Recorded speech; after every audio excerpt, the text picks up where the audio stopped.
bong thể bán bên đây rồi nấy muối đó hay này hai rồi nấy mà bên chung mà đâu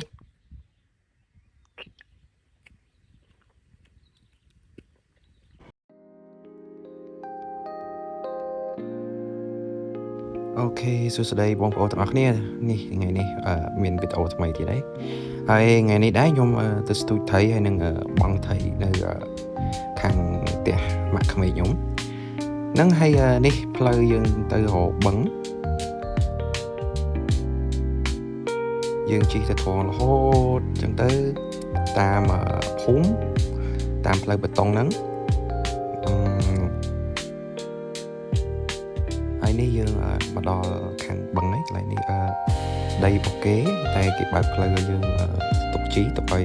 ជាជននៅនឹងគាត់ជីអញ្ចឹងណាហើយនេះភាគច្រើននេះគេសបោបឹងដែលគេកាយយកអាចដីហើយពេលដែលទឹកចូលអញ្ចឹងទៅសបោថៃនៅខាងនេះហើយយើងធ្វើដំណើរទៅត្រង់រហូតតាមផ្លូវលំហ្នឹងទៅ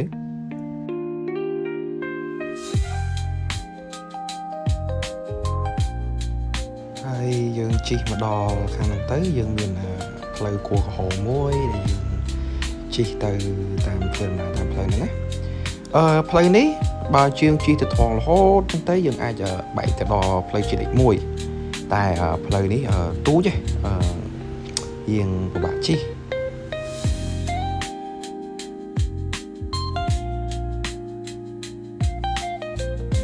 ហើយតាមផ្លូវខែនេះយើងមើលទៅតាមឈើខៀវព្រោះមេឃទាំងភ្លៀងហើយស្អាតខែនេះgreen season នេះគឺស្អាតមែនតើយើងដើរលេងយើងស្ទូចថៃយើងតង់អីគឺសុបាយហើយតិចទៀតហើយនេះយើងមកដល់ផ្លូវចូលហើយតែផ្លូវនេះខ្ញុំជិះចូលខុសផ្លូវតែខុសផ្លូវក៏មិនអីដែរយើងបានឃើញវាស្អាតមែនតើវាឃើញនឹងដាច់កតុយភ្នែកហ្មងហើយនៅខាងនេះគេធ្វើដែរហើយចំថៃដាំតកួនហ្នឹងឯងខាងនេះយើងសបោច្រើនហើយអ្នកទាំងអស់គ្នាអាចឃើញមើលវាមើលដាច់កតុយភ្នែកហ្មងស្អាតហើយទីតាំងកន្លែងនេះពេលដែលខែវស្សាមកគឺទឹកចូលពេញហ្នឹងហ្មងដូចខាងនេះដូចបឹងទន្លេសាបមួយទៀតអញ្ចឹងគឺទឹកចូលឡើងពេញហ្នឹងកន្លែងដែលខ្ញុំពងជីហ្នឹងក៏ស្ថិតទឹកដែរពេលដែលខែភ្លៀងមកដល់ហ្នឹងហើយឥឡូវនេះខ្ញុំជិះដូរផ្លូវហើយមកកន្លែងយើងហ្នឹងហើយនេះផ្លូវយើងចូលទៅបឹងយើងអាចឃើញបឹងគឺឃើញបឹងបដាហើយគេពងដាក់មងដាក់អីឃើញហើយខាងស្ដាប់ដៃហ្នឹងឃើញអ្នកនរគ្នាឃើញគឺវាស្អាតខ្លាំងហើយឥឡូវយើងមកដល់ទីតាំងឯងយើងមកដល់ព្រាមយើងថតទីតាំងថតប្លង់យើងឲ្យ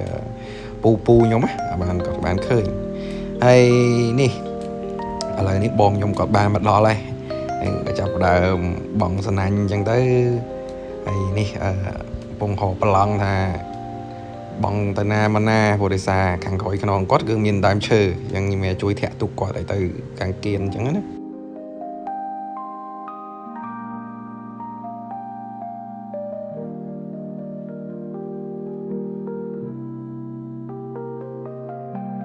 អ្នកទាំងអស់គ្នាអាចឃើញហ្នឹងហើយមិនប្រហែលទេសិតតាមិនសូវចេះបងដែរហើយមកពិជើនគឺមកជាក់ហ្នឹងហើយថ្ងៃឈប់សម្រាកហ្នឹងហើយសោចឲ្យតបាននៅពូខ្ញុំនេះក៏ពូដែរឲ្យតថាបានជាក់ទៅឲ្យវាញឹមអញ្ចឹងទៅនេះហៀងបានថៃប៉ុណ្ណឹងតិចហើយនេះសបាយហូនហ្មងនៅអត់ចេះកើតទុកទេសោចឲ្យតបានជាក់អញ្ចឹងទៅហើយនេះថតគាត់ច្រើនទេព្រោះគាត់ BA ឥឡូវឡើង BA ហើយឥឡូវយប់ហើយយើងជិះត្រឡប់មកផ្ទះវិញតាមផ្លូវអញ្ចឹងណាហើយ vlog នេះប៉ុណ្្នឹងអរគុណ